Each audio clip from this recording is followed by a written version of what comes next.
dizendo: que sonho é esse que você teve? Você está querendo dizer que eu, a sua mãe e os seus irmãos iremos e nos inclinaremos até o chão diante de você?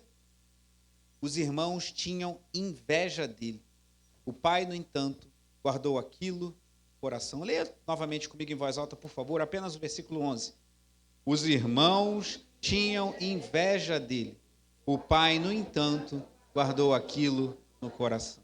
Oremos mais uma vez. Pai amado, Pai bendito, Tu és Deus de graça e de misericórdia. Te agradeço pela vida de cada irmão, de cada irmã, de cada criança aqui conosco nessa manhã.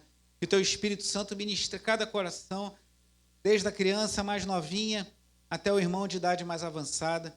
Que o Senhor ministre e fale aos nossos corações, que possamos ser ministrados no poder do Teu Santo Espírito, que tem poder para quebrar cadeias, para mudar a nossa sorte, para transformar as nossas vidas e para atrair nosso coração para junto de Ti. Abençoa-nos nessa manhã, em nome de Jesus.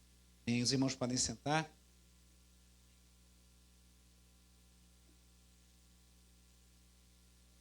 Irmãos, eu não assisto televisão há muitos anos. Muito raramente eu assisto televisão. Então não sei se ainda tem. Mas há muitos anos atrás era veiculado né, no canais de televisão, um anúncio de uma margarina muito conhecida. E quando tinha aquele anúncio, aparecia uma família, era aquela coisa perfeita, né? Uma mulher que já tinha acho que 3 ou 4 filhos, acho que eram 2 ou 3 filhos, não me lembro. Eu lembro vagamente do anúncio. Mulher que acordava de manhã já com a maquiagem pronta, com o cabelo escovado, uma coisa assim. Ela já dormia, já acordava com o cabelo todo arrumado. O homem já acordava de manhã com a roupa passada. É um mistério aquilo ali, era quase um milagre, né? A pessoa acordar com a roupa passada, com o cabelo escovado, e os filhos todos sorridentes, sentados à mesa, e aí a mulher ria, o marido ria, e pegava a margarina e passava no pão, e era aquele emblema da família perfeita, né? Aquela coisa assim, aquele ícone de uma família perfeita, que era a família do anúncio de margarina. Eu não sei quantos já viram, acho que a maioria já viu esse anúncio, já viu? Muitos aqui viram e lembram-se daquele anúncio. Não vou falar o nome da margarina para não fazer propaganda, mas você deve se lembrar daquele anúncio da família perfeita. Esse anúncio revela algo que é muito comum em nossos dias. Há um certo... Oi? É da sua época? Você é mais nova, né, Cris? Eu sou bem mais velho. A gente vê esses anúncios e vê algumas coisas assim. Há um certo mito da família perfeita. Uma ideia de que existem famílias que descobrem a fórmula da felicidade, como viver uma vida tranquila, sem problemas, sem desavenças, sem dificuldades. Isso gera muita frustração, porque quando você olha para a sua casa, assim como eu olho para a minha também, a gente vê que a nossa família não é perfeita. O anúncio da margarina não parece nem um pouco com o café da manhã lá em casa, né? Quando você tem, né? Raquel acorda de manhã, bom dia, filha, cadê minha vitamina? Fala bom dia primeiro, garota. Quero minha vitamina. Aí você vai para a cozinha, você vai lavar o liquidificador, ela já chega na porta, cadê a minha vitamina? Então, assim, não é nem um pouco parecido com aquele comercial de margarina, né? E a gente sabe que as coisas são assim mesmo. Só falar de um, né? Tem os outros dois. Um não nem fala ainda, mas quando está com fome já protesta que quer mamar. Então, ontem minha esposa conseguiu vir para cá e já... Tá tudo bem? Eu falei, não, tá tudo sob controle. Eu segurando um, dando um chute no outro, jogando o outro pela janela. Fica tranquila, que qualquer coisa eu puxo um cinto aqui, a gente resolve rapidinho, tá tudo certo. Sobreviveram os 3 e eu também, louvado seja Deus. E logo ela teve que ir para casa porque o João já estava dando sinais de fome, então ele queria muito a mãe dele por perto para poder se alimentar também. Então, esse mito da família perfeita é muito distante da realidade. Não existe família perfeita. Claro que assim como não existe igreja, vimos ao longo de praticamente um ano, inclusive nós estamos com a lista de presença de todas as aulas desde o ano passado. Nós estamos organizando isso porque, como eu já falei algumas vezes, esse material das marcas de uma igreja saudável é um material que nós vamos passar com todos os trabalhadores da igreja. Aqueles que frequentaram as aulas, tiveram uma frequência suficiente para pegar o conteúdo, a gente já vai ter cumprido essa etapa. Outros irmãos, a gente vai buscar uma forma de estar cobrindo esse conteúdo. Talvez tenhamos aulas em outros horários da escola dominical. É um tema muito interessante. E quando a gente viu as aulas, as marcas de uma igreja saudável, as 9 marcas de uma igreja saudável, nós vimos que não existe igreja perfeita. Não existe igreja perfeita, não existe pastor perfeito, não existe diácono perfeito, não existe nada perfeito desse lado, como dizia o pastor John, desse lado do Éden.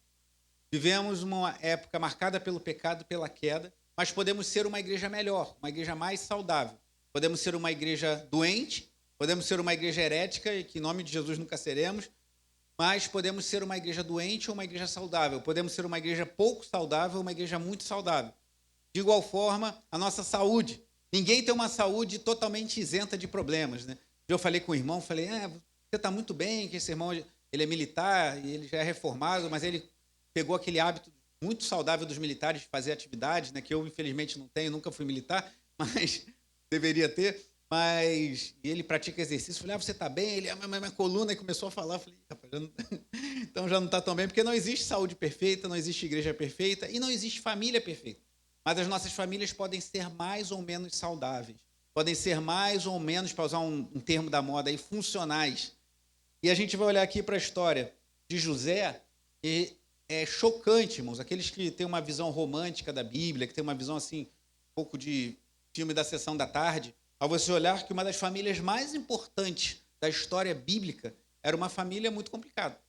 Uma das famílias mais marcantes, pois dessa família se originaram as 12 tribos de Israel, era uma família que tinha muitos problemas. Quantos aqui, agora perguntar para as crianças, quantos têm irmãos? Levanta a mão. Daniel levantou lá atrás. Alguém aqui já brigou com seu irmão ou com a sua irmã? 2 mãos? Que isso? Tem gente aí levantando 2 mãos. Já brigaram, né? Já aconteceu isso na casa de vocês. Aconteceu isso na sua casa, Raquel. Você brigou com a Rebeca, mas ela é tão boazinha, Raquel. Como você fez isso? Mas saiba, Raquel, que lá em casa também os meus brigam. E eu brigava com os meus irmãos também. Eu tenho 2 irmãos, a Mônica, que é minha irmã mais velha. Se você olhar, você tem certeza que ela é mais nova, mas ela é mais velha, 6 anos do que eu. O tempo foi mais cruel comigo do que com ela. E o meu querido irmão André, tricolor, baixista, né? Parece, somos muito alinhados. Tricolor e um excelente músico, ele é um excelente baixista, tem 29 anos, o Deco, meu irmãozão.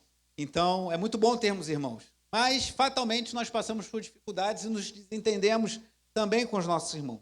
Quando nós voltamos nossos olhos para essa história aqui, nós veremos que a família de Jacó, a família de um dos patriarcas, uma das famílias bíblicas mais importantes da história das Escrituras, era uma família que tinha problemas, assim talvez como a minha, assim talvez como a sua. Diz aqui que, no versículo 2, esta é a história de Jacó, capítulo 37. Quando José tinha 17 anos, apacentava os rebanhos com os seus irmãos. Sendo ainda jovem, acompanhava os filhos de Bila e os filhos de Zilpa, mulheres de seu pai, e trazia o quê? Mais notícias deles a seu pai. Jacó tinha mais de uma mulher, o que a Bíblia não aprova. Nem tudo que a Bíblia relata, a Bíblia aprova. E a evidência disso é você ver o quanto de problemas existiam na família de Jacó. E aqui ele tinha essas 2 mulheres, Bila e Zilpa, e os seus filhos faziam alguma coisa que José via e denunciava para o seu pai. Eu coloquei alguns pontos. O primeiro ponto que eu queria destacar nesse início aqui é falar de Jacó e sua família muito imperfeita. Você vê, como eu falei no início, o mito da família perfeita, mas eu vou falar hoje de uma família muito imperfeita. Então, o mito da família perfeita é um mito. Eu quero falar sobre uma família muito imperfeita, que é a família de Jacó. E olha só, então José já denunciava para o pai, teus filhos lá, filho da Bila e da Zilpa, estão aprontando, hein? Fica de olhos nele, hein, papai? Já ia logo denunciar o que os filhos estavam fazendo. E olha o versículo 3, o que diz. Ora, Israel amava mais José do que todos os seus outros filhos, que era filho da sua velhice, e mandou fazer para ele uma túnica talar de mangas compridas. Alguns desenham essa túnica colorida. Vocês, crianças, já devem ter visto desenhos de José, ele com uma túnica toda colorida. Gabriel já viu, não já, Gabriel? Toda colorida, toda bonitona. Não sabemos se era assim. Uma possibilidade é que fosse assim, ou simplesmente que ela fosse muito comprida. Mas era uma túnica diferente. É igual aquela roupa de marca que você gosta, que você gostaria de ter, e de repente você descobre que seu pai comprou para o seu irmão, e você fica muito chateado e fala, mas por que meu irmão tem e eu não tenho? Foi isso que aconteceu aqui. Jacó, preparou uma túnica, uma roupa muito especial para o seu filho. E o versículo 4 diz, quando seus irmãos viram que o pai o amava mais do que todos os outros, odiaram-no e já não podiam falar com ele de forma pacífica. O que vemos aqui nessa família? Alguns sinais preocupantes que nós, pais, devemos estar atentos se não acontece dentro da nossa família. Quem tem um filho não passa por esse problema, mas se você tem mais de um filho, seja 2, 3, 4, 5 ou mais, né? Pessoas que têm mais filhos, e isso é bom. Eu estava vendo um livro de um autor já falecido, Gerard van Groningen, Ele e sua esposa escreveram um livro chamado Família da Aliança, que é muito interessante. Esse homem foi um grande teólogo, um grande pastor que atuou aqui no Brasil. E o doutor Gerard von Groningen e sua esposa tiveram mais de 10 filhos. Eu contei no livro que eles não botaram assim, tiveram 12 filhos, 10 filhos. Eles botaram os nomes. E fulano, e fulano, e fulano. Eu fui contando assim, eu perdi a conta quando já estava nos 12. Então tem gente que tem mais filhos, e glória a Deus, isso é bom, mas nem todos têm essa graça, têm essa bênção de ter tantos filhos assim. Eu tenho apenas 3 e louvado seja Deus por isso. Glória a Deus. Talvez você tenha um filho e você não passa por esse problema que Jacó passou aqui. De quê? De predileção entre os filhos. Isso é um risco muito grande que quem tem 2 filhos já pode correr. Do pai e a mãe demonstrarem mais amor, mais cuidado, mais carinho, mais interesse em um filho do que no outro. Às vezes é aquele filho que cria mais problema, aí você dá mais atenção a ele, é o filho que é mais tranquilo, se volta para você e fala, mas você perdoa tudo, mas você sabe como é que é seu irmão, a gente tem que dar mais atenção a ele, que ele gera mais problemas. Isso é um alerta para nós pais. Nós devemos tomar cuidado com isso. Devemos armar nossos filhos por igual. Claro, tem um filho que às vezes em algum momento está te dando mais alegria e tudo, mas cuidado. E aqui já havia uma rixa, porque como nós vimos, José já trazia para Jacó os maus feitos dos filhos de Bila e de Zilpa. Mas além disso, ele ainda deixou claro a sua preferência por José. Ele deu aquela roupa para José e é como se ele estivesse deixando claro que José era o seu filhinho preferido. Então cuidado com isso, você pai, você mãe, porque isso pode gerar problemas muito sérios no seio do seu lar. Pode gerar ódio, pode gerar rancor, como estava acontecendo aqui. E para piorar a situação, José teve 2 sonhos. Num, como lemos aqui no início, ele viu um feixe, né? Eles estavam amarrando e o feixe dele se levantou e os outros se inclinaram diante dele, mostrando que em algum momento seus irmãos iam se sujeitar a José. E no outro ele viu os astros, o sol e a lua e 11 estrelas se inclinando diante dele. E nesse momento ele é repreendido pelo próprio pai. Mesmo José, queridinho de papai, aqui ele é repreendido por Jacó no versículo 10, perdão. Quando José contou esse sonho ao pai, o sonho dos astros, que ele via sol e a lua, e aí ele já entendeu que ali seria José, e possivelmente a sua mãe Raquel já tinha morrido, possivelmente Lia, se inclinando junto com seus 11 irmãos diante dele. Quando entendeu isso, Jacó o repreendeu no versículo 10. Que sonho é esse que você teve? Você está querendo dizer que eu e sua mãe e os seus irmãos iremos e nos inclinaremos até o chão diante de você? Então, até mesmo Jacó repreendeu o seu queridinho. E aí eu te digo, meu irmão, minha irmã, independente se você tem um filho, que é o seu queridinho, é um filho só que eu digo, ou se você tem 2 filhos, cuidado para não ter o queridinho e não gerar problemas no seu lar. Mas independente se você tem 1 ou mais filhos, nós, pais, precisamos repreender nossos filhos.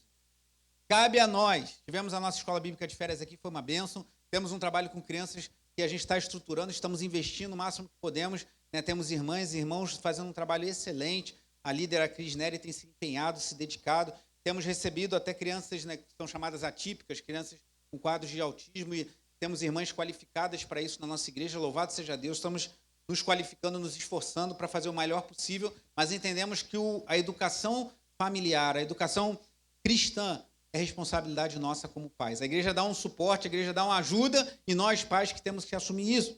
E Jacó aqui repreendeu José. Jacó repreendeu mesmo o seu queridinho, ele repreendeu nesse momento. E o versículo 11 revela que naquela família, os irmãos tinham inveja de José, e o pai, no entanto, guardou aquilo no coração. Quem é pai sabe que tem coisas que às vezes você ouve do seu filho, ouve acerca do seu filho, que você guarda lá no fundo do coração e não fala para ninguém, mas que você crê que tem algum significado. E o que aconteceu, irmãos?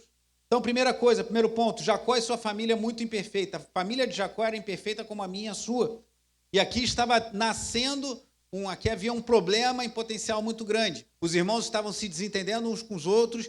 Você, criança que tem irmãos, não brigue com seu irmão. De vez em quando vocês vão se desentender, mas cuide dele, ame. Às vezes os meus lá, né, o Daniel e a Raquel, se estranham. Aí é engraçado que o Daniel às vezes fica nervoso e chega bem juntinho do rosto dele e fala, começa a falar rápido assim, né, meu filho? Estou te entregando aqui.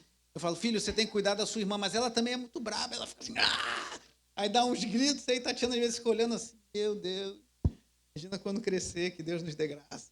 Ela dá uns gritos, né, filho? Não é assim que a sua irmã faz? Fica nervosa, gente, meu Deus, está na casa do pastor, né? Mas só pensa que a casa do pastor é perfeita, longe disso.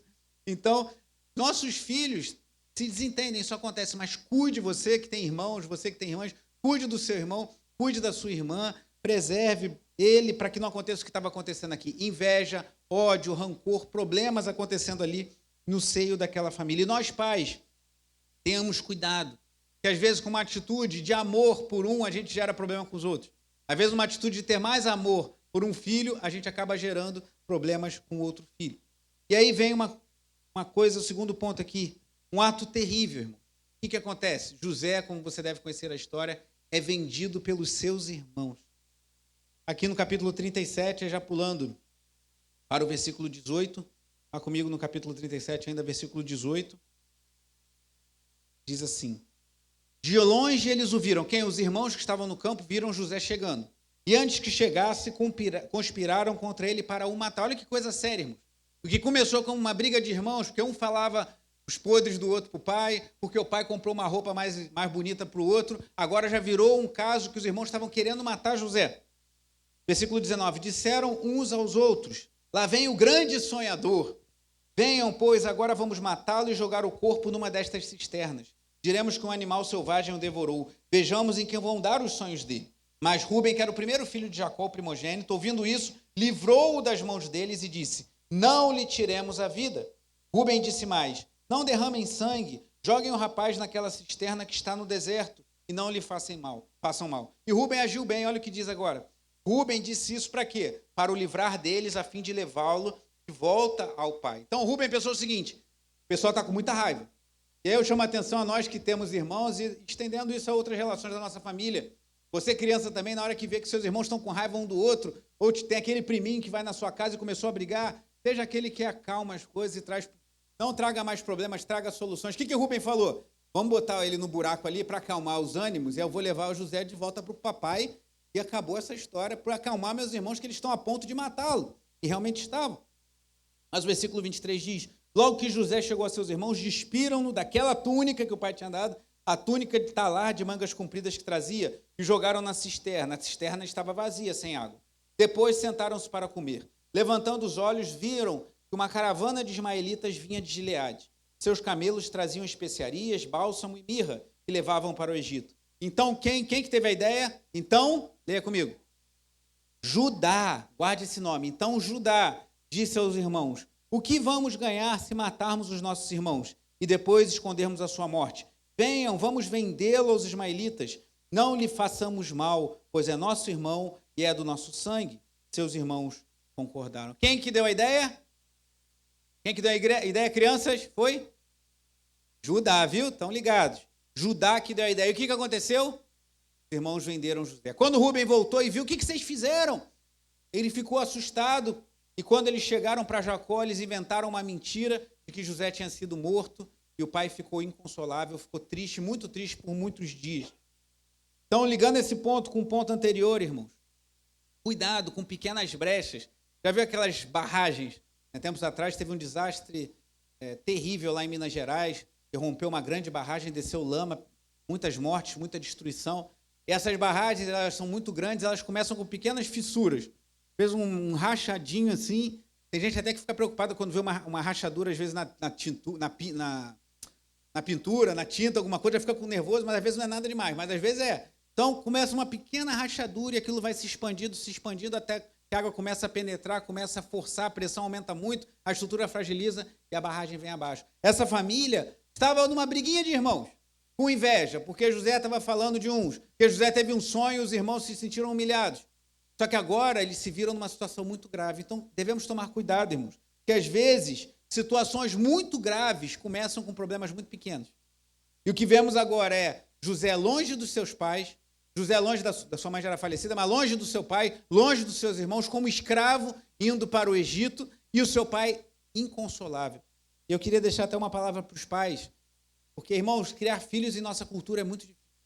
A gente vive numa cultura muito avessa à família. As irmãs ontem tiveram um encontro aqui, e durante os estudos foi muito falado sobre os malefícios do feminismo na cabeça das mulheres, como as mulheres sofrem pelas próprias consequências da instalação da agenda feminista em nossa cultura.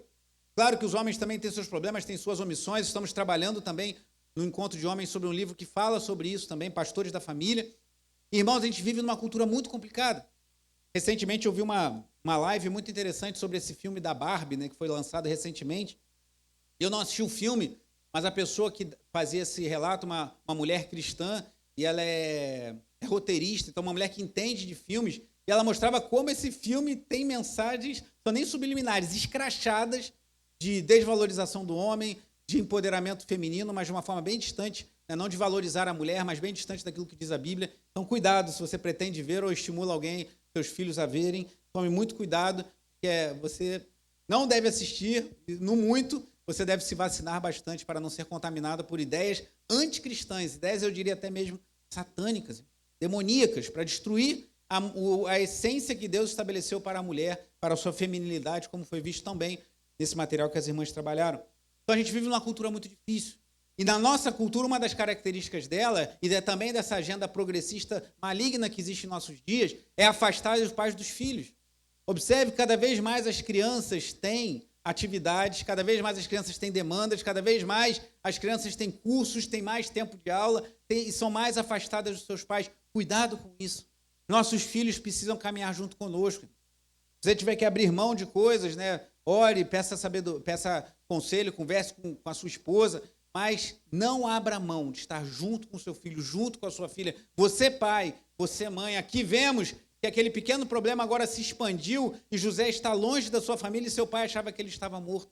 Então, cuidado, cuide da sua casa, cuide da sua família e não entre nessa paranoia dos nossos dias, da gente ter que dar atividade para as crianças o tempo todo e quando nós vemos as crianças estão longe de nós, mal nos conhecem, quando chegam em casa, cada um vai para o seu quarto e liga o seu smartphone e as pessoas pouco estão juntas em casa e quando estão juntas em casa estão distantes, porque cada um está no seu smartphone. Inclusive, essa semana eu tive uma conversa com um irmão que é militar, ele é do Exército, e ele é formado em tecnologia da informação, tem muito conhecimento. Ele vai dar uma palestra para nós em outubro, dia 21 de outubro, já está agendada, sobre o uso das telas dos celulares, e ele também é designer de games. Então, ele tem toda uma orientação acerca até o Luciano e a Patrícia conheceram ele, o Carlos, e toda a orientação sobre como fazer. Ele estava falando das estratégias das empresas que fazem jogos. Eu não estou falando que é pecado que você deixe seu filho jogar. Ele até falava isso, a gente tem que ter muito critério, muito cuidado com isso. Mas fique atento, porque é toda uma estratégia ali para cooptar a atenção dos seus filhos. E ele falava de uma coisa muito interessante, que até a arquitetura das casas, ela denuncia o espírito da época. Na época dos puritanos era comum as casas terem um quarto de oração. Por quê? Porque era separado um lugar para que a família pudesse, em qualquer momento do dia, em qualquer circunstância, ter um tempinho, um espaço reservado para se dedicarem à oração. E ele falava sempre um lugar que é o centro onde a família se reúne. Antigamente era na mesa. As pessoas se sentavam para jantar, estavam todos reunidos ali. Ele até falava, eu recomendo que a gente, quando sentar à mesa para jantar, muitas famílias sequer fazem isso mais. Você tira os telefones, ninguém fica no telefone, é o momento da família estar junta, conversando. Mas o que a gente vê hoje na maioria das famílias? O pai e a mãe passam horas longe. O autor do livro Pastores da Família, que estamos trabalhando com os homens, fala sobre isso também. O pai e a mãe passam horas longe de casa. Quando chegam em casa, comem separados. Cada um tem sua televisão no seu quarto, tem o seu smartphone e a família convive muito pouco. Cuidado com isso. Se tiver que tomar uma atitude até mesmo radical, vou tirar as televisões do meu quarto. Eu e minha esposa nunca tivemos televisão no quarto. A gente sempre teve uma televisão só na sala e sempre vimos pouco. Então, cuidado com isso. Não estou falando que é pecado você ter televisão na quarta, entenda bem. Você deve administrar sua casa da forma que você achar melhor, com sabedoria, mas cuidado. Porque muitas famílias estão longe o dia inteiro e quando estão juntas à noite, continuam separadas. Isso é um risco muito grande. As nossas vidas e as nossas famílias. E talvez quando você vai perceber que seu filho está correndo um risco de ser vendido para o Egito, ele já foi. Quando você vai abrir os olhos e falar, meu filho vai ser vendido por uma caravana de midianitas, está sendo cooptado pela mentalidade do mundo, está sendo seu coração roubado pelas coisas dessa vida, quando você vai se dar conta, ele já está lá no Egito como escravo. Cuidado. Em nome de Jesus, você pai, mais importante do que celebrar o Dia dos Pais, é a gente pedir a Deus sabedoria para como instruir. Mas seguindo aqui, algo que me chamou a atenção nesse texto, que às vezes a gente pouco percebe, a Bíblia é muito rica, né, irmãos? Às vezes a gente lê uma passagem muitas vezes e vai nos chamando a atenção algo. A gente vê esse relato, acabou. José foi para o Egito e a sua família ficou separada dele, e aí as coisas aconteceram e veio a fome, toda aquela história que você conhece, José ficou preso, é interessante que o capítulo 38, para quem gosta de ver mais os detalhes, o capítulo 38 sai de José e vai para Judá. E mostra Judá se envolvendo com a sua nora, sem saber que ela era, achando que era uma prostituta, e ela engravida dele. porque seus 2 filhos que tinham casado com ela tinham morrido, e ele não entregou o terceiro filho como havia prometido, e ela se fantasia de prostituta, se deita com seu sogro, e ele manda queimá-la viva até que ela mostra os pertences dele, e ele reconhece que errou, que o filho era dela. E aí no capítulo 39, José resiste à esposa de Potifar. Enquanto Judá cede a uma prostituta que ele nem sabia que era sua nora, José resiste à mulher de Potifar, mostrando o contraste entre esses 2 homens. E a história se desenrola, José é preso no Egito, José assume o governo do Egito depois da revelação dos sonhos de Faraó. Toda aquela história que você deve conhecer muito bem. Se não conhece, leia depois, a partir do capítulo 39 do livro de Gênesis. E aí chega lá na frente, se abate uma fome sobre toda aquela região, e no Egito havia prosperidade por causa da sabedoria que Deus dera a José, e os irmãos de José vão ao Egito para pedir alimento. E o que acontece? Eles se encontram com José, mas não reconhecem José, que José estava típico como um egípcio. E sabe o que acontece nesse momento que eu achei muito interessante? Às vezes a gente não se dá conta, eu mesmo não lembrava de ter observado isso. Vá comigo no capítulo 42.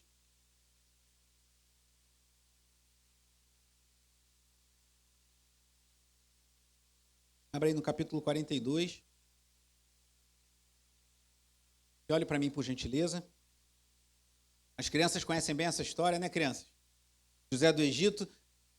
Eu imagino como tenha ficado o coração de José quando viu seus irmãos. Talvez ele não tenha sabido muito como agir. E o que ele fez? Ele os acusou de serem espiãos. E aqui no versículo 17 do capítulo 42, olha o que diz.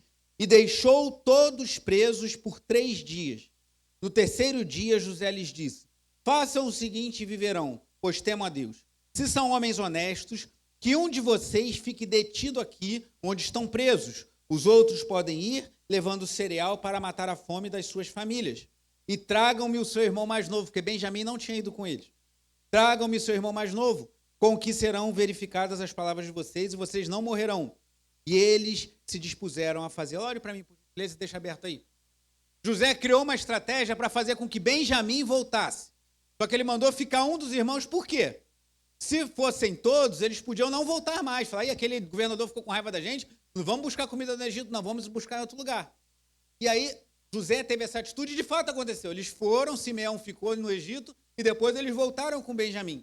Mas olha o que diz aqui o versículo 21.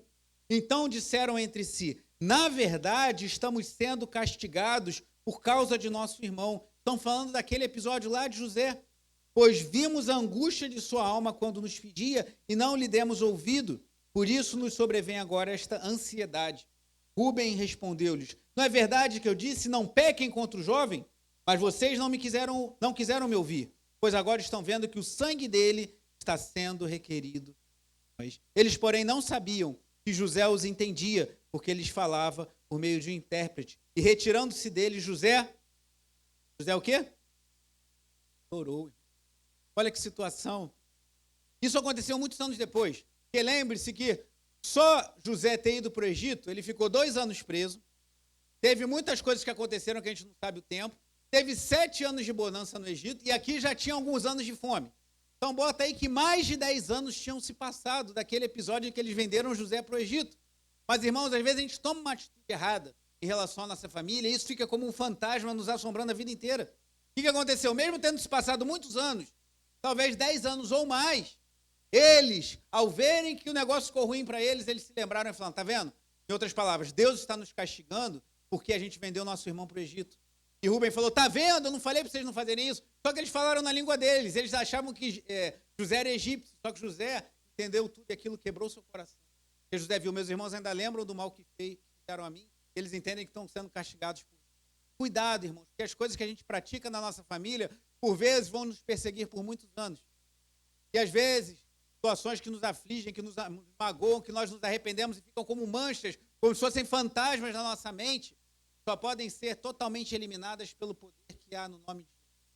E quando Jesus Cristo muda a nossa sorte, eu já falei isso algumas vezes, eu não creio em maldição hereditária, creio que os pecados dos pais têm influência na vida dos filhos, mas a Bíblia é clara, como em Ezequiel capítulo 18, não cobrarei o filho justo pelo pecado do pai, nem o filho justo, filho pecador, o pai receberá o pecado, o pai sendo justo.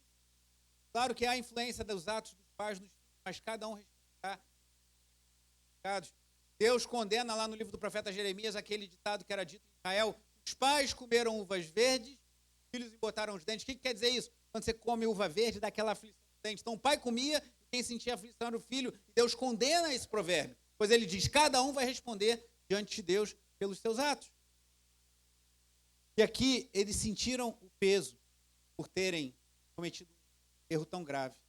Então talvez tenha alguma coisa do teu passado, lá de trás, que você fez, te perturba até hoje. Na hora que o negócio apertou, você lembrou, mas é porque eu cometi aquele erro. Se é o seu caso, peça perdão a Deus. Se tiver que procurar a pessoa a quem você deve perdão, faça isso e resolva essa situação. Não deixe fantasmas do passado ficarem te visitando como eles estavam nessa situação. E por fim, último ponto, uma reconciliação improvável e uma promessa infalível. O que José fez? Mandou eles irem e voltarem com Benjamim. Benjamim voltou e eles mandaram provisão e botaram um copo nas malas de Benjamim e eles voltaram de novo e ele quis prender Benjamim. E aí acontece algo que mostra, irmãos, que por mais que a sua família seja complicada como a de Jacó, por mais que tenha predileções como tinha Jacó por José, talvez você seja o filho preferido e você reconheça: eu fui injusto com meu irmão.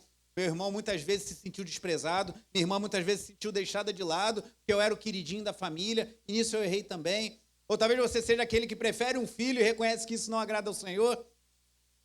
Talvez a sua família seja difícil como aquela, talvez você tenha vivido dificuldades como Jacó viveu, mas nós vemos que mesmo na família mais complicada, Deus pode promover reconciliações. Capítulo 44.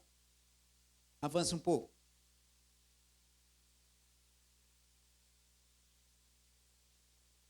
Gênesis 44.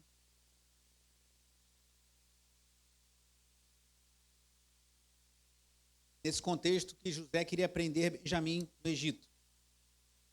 Versículo 18. Dê o início comigo. Então quem? Então quem? Quem deu a ideia de José ser vendido para o Egito? As crianças estão ligadas. Quem foi, crianças? Quem deu a ideia de José ser vendido para o Egito foi Judá. E agora esse mesmo Judá, olha o que ele faz. Então Judá se aproximou dele, de José, ainda sem saber que era seu irmão, e disse: meu senhor, permita que este seu servo diga uma palavra aos ouvidos do meu senhor. Pule, por gentileza, para o versículo 30. Agora, pois, se eu voltar para junto de meu pai, seu servo, sem que o jovem vá conosco, visto que a alma de meu pai está ligada com a alma dele, vendo ele que o jovem não está conosco, morrerá. E estes seus servos verão descer os cabelos brancos de nosso pai, seu servo, com tristeza à sepultura. Porque este seu servo ficou responsável por este jovem diante de meu pai, dizendo: se eu não o trouxer de volta, serei culpado para com o meu pai pelo resto da minha vida. Agora, pois, que esteve esse seu servo, este seu servo fique em lugar do jovem, como escravo de meu senhor, e que o jovem volte com seus irmãos. Porque como poderei voltar a meu pai se o jovem não for comigo? E eu não poderia ver esse mal se abatendo. Irmãos, é o mesmo Judá. O mesmo Judá que falou: vamos vendê-lo para os ismaelitas. O mesmo Judá que naquelas circunstâncias do capítulo 37, nem pensou: como meu pai vai ficar com isso? Como vai ficar o coração do meu pai a saber que seu filho amado preferido morreu? O mesmo Judá que deu a ideia, que efetivou a ideia dele ser vendido e ser tornado escravo do Egito, agora mostra que algo aconteceu no coração desse homem. Esse homem foi transformado de alguma maneira, pois agora ele apela ao governador do Egito, sem saber que era o seu irmão, e diz a ele: deixe-me no lugar de Benjamim, porque eu não poderia ver esse mal se abatendo sobre mim. É que eu aprendo, irmão. Talvez alguém que tenha te ferido grandemente no passado, alguém que tenha feito algo muito ruim, talvez da sua família, talvez um irmão, talvez um pai, uma mãe, um tio, pode ser transformado pelo poder de Deus.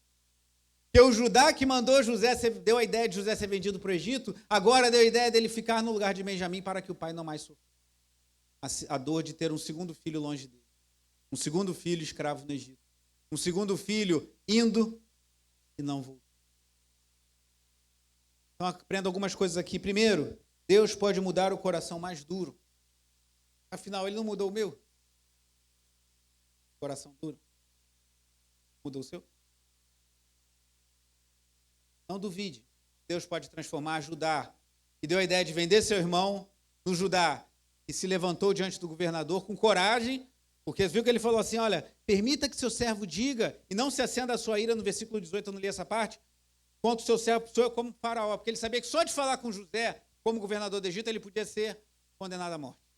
Mas ele teve coragem, se posicionou, falou, eu fico no lugar de Benjamim, deixe-me como escravo, mas deixa meu irmão voltar para que meu pai não sofra. Filho, você quer honrar seu pai nesse dia dos pais, eu que tenho um pai que eu amo, doutor Emílio Jorge Lídia, ele não terminou o doutorado, apresentou, mas não concluiu, mas praticamente eu posso dizer que ele é doutor em engenharia nuclear, irmão.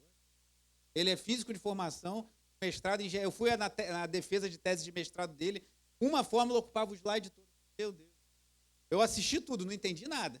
Estava lá. Ele fez doutorado, mas ele não chegou a concluir. Meu pai é um homem muito inteligente, é professor de física há mais de 40 anos só na UERJ, mas já é um homem muito qualificado, torcedor do Flusão. Era torcedor do América, mas o América já não existe mais, né, Júlio? Ele ficou com o segundo time dele do coração, que é o meu primeiro, que é o Tricolor das Laranjeiras, e precisamos honrar nossos pais. Judá aqui assumiu uma posição de preservar seu pai da dor imensa, perder novamente. Agora Benjamim, o único filho que ficou na cabeça dele, que ele achou que José tinha morrido, seu relacionamento com a sua amada Raquel. Judá se levanta e fala, eu fico no lugar. Quem é mais ligado sabe que essa atitude de Judá foi simplesmente que ele era um homem bom, mas que Deus estava mostrando da raiz de Judá seria aquele que levanta a mão dentro do nosso lugar. Irmão. Como diz R.C. Sproul, Judá aqui agiu como seu descendente, anos depois, agiria aí de forma infalível e perfeita. Jesus Cristo, Rei dos Reis, Senhor dos Senhores, o leão da tribo de Judá. Quando Jacó dá uma palavra para cada um dos seus filhos, fala que Judá será como um leão. Então Judá aqui levantou a mão e falou, eu entro no lugar do meu irmão. Eu uma prisão para que meu pai não sofra. Muitos anos depois, raiz de Davi, leão da tribo de Judá, que entra, rasga os céus, e vem, ele se esvazia da sua glória, ele toma o meu lugar, toma o seu lugar, mesmo tendo sido rejeitado pelos seus irmãos, tendo sido vendido não ao Egito, mas a Roma, para ser morto. José não foi morto, mas Jesus foi morto. José foi um homem bom, um homem piedoso, um homem temente a Deus, mas não foi um homem perfeito, infalível. Jesus foi infalível, ele não teve pecado. José não foi morto numa cruz, mas Jesus. E assim como Judá, já talvez num vislumbre, Cristo faria, intercedeu junto ao governador, seus irmãos, muitos anos depois, Jesus Cristo se apresentou diante do Pai, seu vô, cumpriu os propósitos eternos do Altíssimo. Ele morreu em nosso lugar, porque o nosso destino era a escravidão do Egito. O nosso destino, independente se temos uma família mais ou menos saudável, independente se somos pais mais ou menos zelosos, que as nossas obras não poderiam nos justificar, independente se somos filhos que honram seus pais, se somos irmãos que cuidam do seu próximo, se somos pessoas muito tementes a Deus, todos nós somos pecadores, e o menor dos nossos pecados, entendam isso, crianças. Ontem, né, Daniel, a gente falou para a Raquel, ela aprontou alguma, eu falei, você é pecadora? Ela, eu não sou pecadora. Eu falei, isso é pecadora sim. O Daniel ficou, pecadora, pecadora, pecadora. Mas talvez você pense, mas sua filha tem 2 anos, ela vai completar 3 em outubro, ela é pecadora sim. Assim como o outro que falou que era pecador, e o pequenininho lá que não sabe nem falar também. Pecador. Filho de pais pecadores não vai sair do DNA. Todos somos pecadores. Todos éramos dignos de sermos condenados eternamente. Mas o nosso leão da tribo de Judá, assim como seu antecessor de muitos séculos antes de Judá, levantou a mão e falou, deixe que eu me torne escravo no lugar do meu irmão. Salvou. E o que aconteceu depois disso? Capítulo 45, já estamos concluindo. Olha, o poder, irmão, o poder da graça. poder da misericórdia, o poder da compaixão, o poder da transformação da graça no coração de um homem. Quando Judá se levanta, se coloca no lugar de Benjamim e fala: eu fico preso, mas deixe meu irmão voltar para que meu pai não sofra essa dor. Olha o que acontece, capítulo 45. Então José, leia comigo, não conseguindo se conter diante de todos que estavam com ele, gritou: saiam todos da minha presença. E ninguém, continue lendo, ninguém ficou com ele quando José se deu a conhecer. José resistiu quando viu seus irmãos pela primeira vez. José debateu com seus irmãos e ainda assim não se revelou a eles. José resistiu por muitos momentos. Mas no momento que ele viu a transformação no coração do seu irmão, no momento que ele viu Judá se dispondo a ficar no lugar para preservar o seu pai, não pôde mais se conter. Ele se revelou e aí houve a reconciliação. O que falta, talvez, para você se reconciliar com alguém? Talvez você deva, como Judá, se humilhar e falar: eu assumo o dano, eu assumo a ofensa, eu assumo a penalidade do outro, para que tudo fique bem. Afinal de contas, já no Novo Testamento, 1 João 2,6 fala: aquele que diz estar nele, em Cristo, deve andar assim como ele andou. Jesus perdoou e assim nós devemos perdoar uns aos outros. Às vezes é difícil, mas nós devemos nos perdoar uns aos outros. Talvez o que falte seja você ter a atitude de Judá, de chegar diante do seu José e falar: eu assumo o dano, eu assumo o ônus, eu assumo a penalidade. Deus promove uma reconciliação. Como Deus em Cristo fez algo muito maior. E aí, talvez você pense: uau, agora a família se tornou perfeita. Como quando a gente pensa na restauração de Pedro. Crianças lembram de Pedro, não lembram? Tem crianças? Lembram de Pedro? Lembra quantas vezes Pedro negou Jesus? Quem sabe? Pode falar, crianças. Quantas vezes Pedro negou Jesus? 3. Quantas vezes Jesus falou para ele? Perguntou a ele: Pedro, você me ama? Ele respondeu que sim. Jesus falou: apacenta os meus cordeiros. Foram quantas vezes? 3 vezes também. Muito bem, estão afiados. E a gente pensa: Pedro daí para frente pregou no Pentecostes, 3.000, tudo perfeito. Você vê lá em Gálatas capítulo 2, Paulo teve um confronto com Pedro. Ele dissimulou, foi para junto dos judeus. Quando chegaram os judeus, ele estava comendo com os gentios. Pedro se transformou num novo homem, mas não se transformou num homem perfeito, como Paulo também não era perfeito, como eu não sou perfeito, nenhum de nós. Podemos ter famílias melhores, mas perfeição não há. E sabe por que eu estou dizendo isso? Vá para o capítulo 50.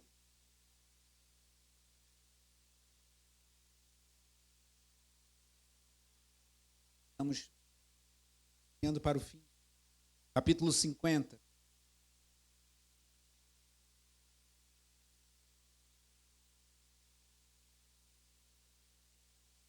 que aconteceu? Jacó morreu e os irmãos ficaram com medo. Agora que meu pai morreu, vai que José decide se vingar.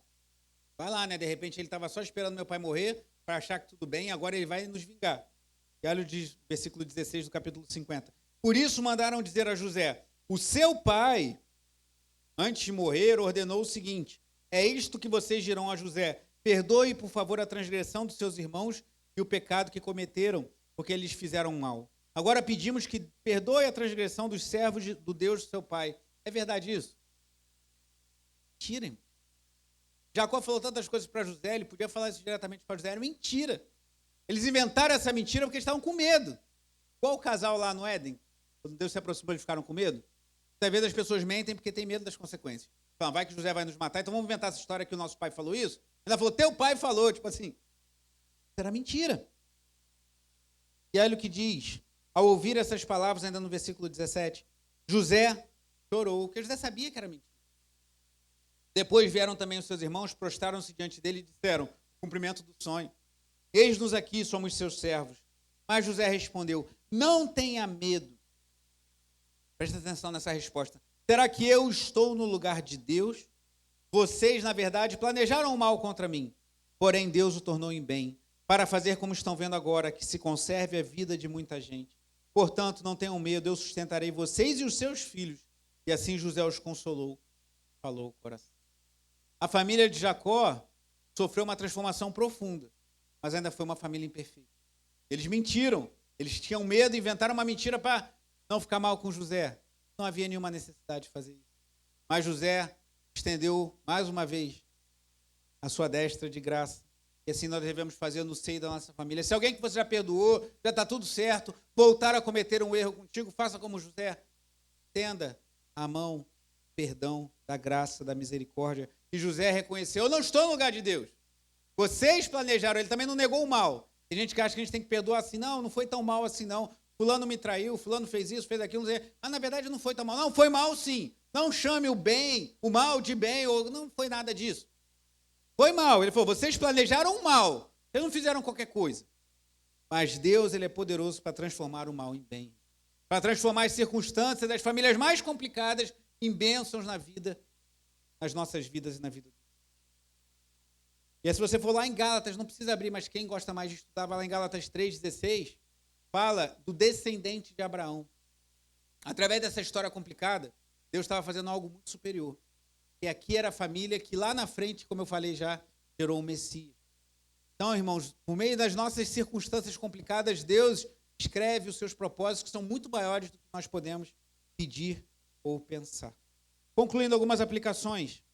Lá do primeiro ponto, observe os sentimentos e relacionamentos dentro do seu lar. Cuidado para que não prospere o rancor e o ódio. Às vezes, pequenas atitudes, pequenas falas, e nós falhamos muito nisso. Com o filho, com o cônjuge, com o pai, geram grandes problemas. Cuidado, seja atento, não seja ingênuo de falar qualquer coisa, mas esteja atento. Segundo, cuidado com decisões que podem ser desastrosas, como aquela de vender José para o Egito. Até você fala, mas isso estava no plano de Deus. Deus ia usar isso para os seus planos. É verdade.